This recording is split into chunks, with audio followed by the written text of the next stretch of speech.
வணக்கம் நண்பர்களே. நம்ம டிஸ்க்ளைமர் எடுத்துக்கிறோம். நம்ம செபி ரிஜிஸ்டர் அட்வைசரோ ஆர்ஐஓ கிடையாது. நம்ம இங்க பேசக்கூடியது எல்லாமே தகவலா மாத்திரமே பார்க்கப்பட வேண்டும். இது யாருக்கும் முதலீடு சம்பந்தமாகவோ, பங்குகளை வாங்கவோ, விற்கவோ நம்ம எந்த ஆலோசனையும் கொடுக்கப்படல. எல்லா தொழிலையும் ரிஸ்க் இருக்கும். ரிஸ்க் புரிஞ்சுட்டு எச்சரிக்கையோட தொழில் செய்யும்போது எல்லாமே நல்லா இருக்கும். நம்மள ஆதரிக்கிற அனைத்து நல்ல உள்ளங்களுக்கும் நன்றி. வளமுடன் வாழ்க. வணக்கம் நண்பர்களே. 2024-25க்கான Q4 ரிசல்ட் அனௌன்ஸ் பண்ணிட்டு வராங்க. அந்த வரிசையில இப்ப நம்ம பார்க்கக்கூடியது கரூர் வைஸ்யா பேங்க். சப்சிக்வெண்ட் குவார்ட்டருக்கும் சரி 2024-25க்கும் சரி என்ன வாய்ப்பு இருக்குங்கிறதுக்கான ஒரு தேடுதல் முயற்சி.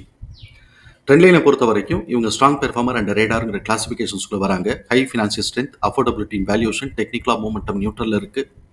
அனாலிசிஸ் டு பிரைஸ் டார்கெட்டா 269 டார்கெட் அப்சைட் பண்ணியிருக்காங்க. நம்ம இந்த வீடியோ ரெக்கார்ட் பண்ணக்கூடிய தருணத்தில் 226ங்கிற லெவல்ல ட்ரேட் க்ளோஸ் ஆயிருக்கு. ட்ரெண்ட்லைனுடைய வேல்யூஷன் செக் பார்க்கும்போது இப்போ இருக்கக்கூடிய கரண்ட் பிஇக்கும் சரி 1 இயர் ஃபார்வர்டு பிஇக்கும் சரி இது அண்டர் வேல்யூ அப்படின்னு சொல்லிட்டு தான் இது காட்டிக்கிட்டு இருக்கு. இவங்களுடைய ஃபண்டமெண்டல் கீ மெட்ரிக்ஸை பார்க்கும்போது adequate level of liquidity position maintain பண்ணுறாங்க. ரிட்டர்ன் ஆன் கேபிட்டல் எம்ப்ளாய்டு ஆவரேஜாக மாடரேட்டாக இருக்குது. ரிட்டர்ன் ஆன் ஈக்விட்டி கொஞ்சம் ஹையாகவே மாடரேட்லி நல்ல ஹையாகவே இருக்குன்னு சொல்லலாம். டெப்ட் டு ஈக்விட்டி வித் இந்த theoretical limit. PE and PBI பொறுத்த வரைக்கும் சப்சிக்வெண்ட்டாக க்ரோத்துக்கான ஆப்பர்ச்சுனிட்டி இருக்குங்கிறது நம்மளுடைய பார்வை. சாதாரணமாக புக் வேல்யூக்கு இவங்க ஏறணும் அப்படின்னு சொன்னால் கூட இவங்க இப்போ புக் வேல்யூ இன்டூ 5 நம்ம போட்டுக்கலாம். இது Q4 ரிசல்ட் அப்படிங்கிறதுனால இவங்களுடைய ஃபினான்ஷியல் பெர்ஃபார்மன்ஸஸையும் அப்டேட் பண்ணியிருக்கிறாங்க. அதில் நம்ம இது டென்டேட்டிவாக இருக்கிறதுக்கும் வாய்ப்பு உண்டு. அதில் நம்ம பேலன்ஸ் ஷீட்டை நம்ம பார்க்கும்போது டோட்டல் அசெட் 13.1% இன்க்ரீஸ் ஆயிருக்கு. ஷேர் ஹோல்டர்ஸ் ஃபண்டு 18.8% இன்க்ரீஸ் ஆயிருக்கு.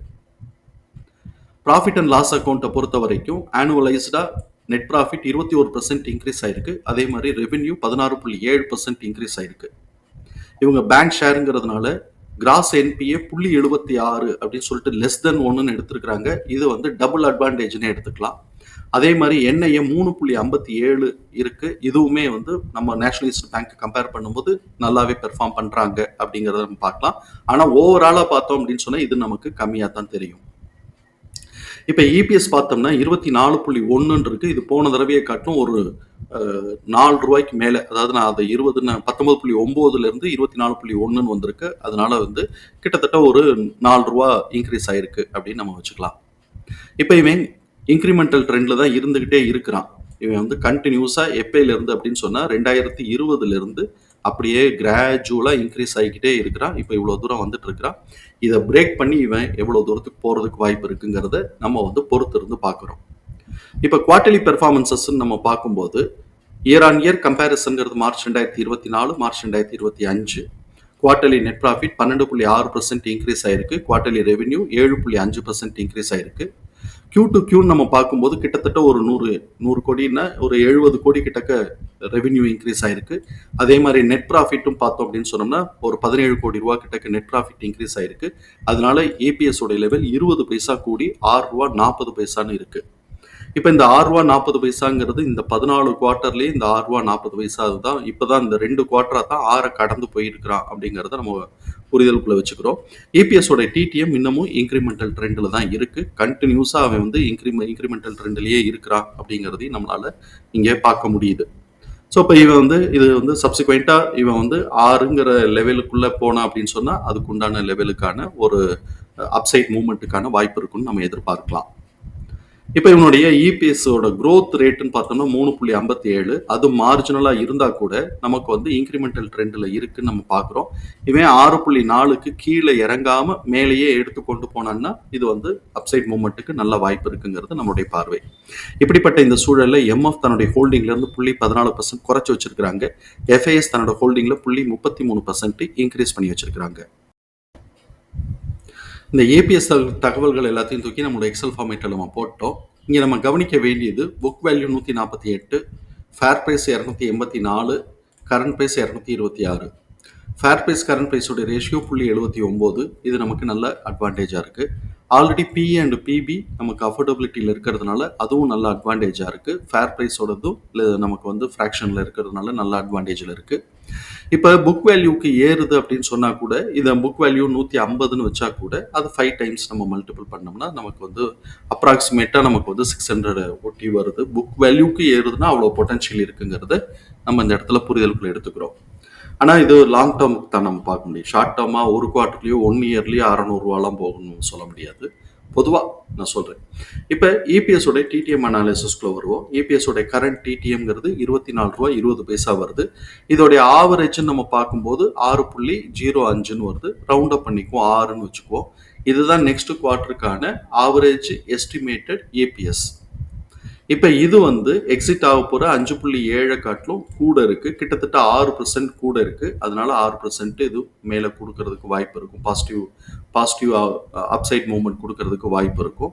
அதே மாதிரி Q3 காட்டிலும் Q4 வந்து ஒரு 3% கூட இருக்குது. இது ரெண்டுமே நமக்கு பாசிட்டிவாக இருக்குது. இப்போ 6.05 அப்படிங்கிறது Q4 காட்டிலும் ஒரு 5% கம்மியாக இருக்குது. அதனால என்ன ஆகுதுனாக்க 6% மேலே ஏறிட்டு 5% கீழே இறங்குதுன்னா அது வந்து கிட்டத்தட்ட ஒரு கன்சாலிடேட்டிவ் ஸ்டேட்டுக்குள்ளேயே போகுது. அப்போ அடுத்த குவார்ட்டருடைய ஆக்சுவல் ரிசல்ட் 6.4 ஒட்டியோ அதை பிரேக் பண்ணியோ வந்துச்சு அப்படின்னு சொன்னால் இவன் அடுத்த கட்டத்துக்கு எடுத்துட்டு போறதுக்கு வாய்ப்பு இருக்கும். ஆவரேஜை காட்டிலும் கம்மியாவோ இல்லாட்டி எக்ஸிட்டுக்கு கீழேயோ அதை ஒட்டியோ வந்துச்சு அப்படின்னு சொன்னால் கரெக்ஷனை லீட் பண்ணுறதுக்கும் வாய்ப்பு இருக்குங்கிறத புரிதலுக்குள்ளே வச்சுக்கிறோம். இப்படிப்பட்ட இந்த சூழல்ல இவன் வந்து பெரிஸ் ட்ரெண்டுக்குள்ள இருக்கிறான். பெரிஸ் ட்ரெண்டுக்குள்ள இருக்கிறதுனால இவனுடைய பிரைஸ் ரேஞ்சுங்கிறது 142ல இருந்து 306. 306 உடைச்சான் அப்படின்னு சொன்னா 330ல இருந்து 366 அப்படிங்கிறது பெரிஸ் ட்ரெண்டோடைய பிரைஸ் ரேஞ்சஸா இருக்கு. இருந்தாலும் நம்மளுடைய எக்ஸ்போனன்ஷியல் ஃபார்முலால நம்ம கிடைச்சிருக்கக்கூடிய பிரைஸ் ரேஞ்சஸ் எல்லாத்தையும் நம்ம சார்ட்ல மார்க் பண்ணியிருக்கிறோம். இப்போ இங்கே சார்ட்டில் நான் S4லேருந்து S1 வரைக்கும் நான் மார்க் பண்ணியிருக்கிறேன். S4 73லேருந்து 74, S3 139லேருந்து 141, S3 S2ஓட மிட் பாயிண்ட் 184லேருந்து 186, S2 237லேருந்து 239, S2 S1ஓட மிட் பாயிண்ட் 299லேருந்து 302, S1 371லேருந்து 374. இப்போ இவனுடைய பேட்டர்ன் என்னவா இருந்திருக்குன்னு நம்ம பார்ப்போம். இவன் வந்து 2017 வந்து S3யோட ரேஞ்ச் ஹைட் வச்சிருந்துருக்கிறான். திருப்பி இதை உடைக்கிறது 2023 உடைச்சிட்டு அதிலிருந்து ஒரு ஸ்டெப்பு வந்து S2 வரைக்கும் அப்டேட் 2024 பண்ணிட்டு அதுக்கப்புறமா இவன் மிட் பாயிண்டோட கரெக்ஷன் எடுத்துட்டு இருக்கிறேன். ஏன்னா அது வந்து க்ரோத் ஆஸ்பெக்ட்லேயே இருக்கிறதுனால மிட் பாயிண்டோடைய கரெக்ஷன் எடுத்துட்டு இப்போ போறான். அடுத்த குவார்ட்டருக்கான ரிசல்ட் மாத்திரம் நல்லா வந்து பூஸ்ட், அடுத்த இது வந்து ஆவரேஜை காட்டிலும் கூட எடுத்து அவன் இன்க்ரிமெண்டல் ட்ரெண்டு அந்த 6ங்கிற சைக்கிள்குள்ளேயே அவன் 6ங்கிற சைக்கிளை பிரேக் பண்ணி அந்த ரேஞ்சுக்குள்ளே சுற்றுறான் அப்படின்னு சொன்னாக்க இது க்ரோத் ஆகி S1க்கு டச் பண்ணுறதுக்கான வாய்ப்பு இருக்கும். ஆனால் இது ஒரு வருஷத்துக்காக இருக்கும்.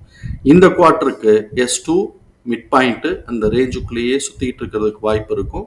சப்போஸ் பிரேக் பண்ணி போறான்னா இந்த மிட் பாயிண்டோட இந்த S2ங்கிற லெவலுக்குள்ளே சுற்றுறதுக்கு வாய்ப்பு இருக்கும். ஆனால் இப்போதைக்கு இந்த ரேஞ்சுக்குள்ளே சுற்றுறதுக்கு தான் வாய்ப்பு இருக்குங்கிறது நம்மளுடைய பார்வை. தகவல் பயனுள்ளதாக இருக்கும் நம்புறேன். தகவல் பயனுள்ளதாக இருந்ததுன்னா சங்கருக்கு ரொம்ப சந்தோஷம். நம்மளை ஆதரிக்கிற அனைத்து நல்ல உள்ளங்களுக்கும் நன்றி. வளமுடன் வாழ்க. நன்றி நண்பர்களே.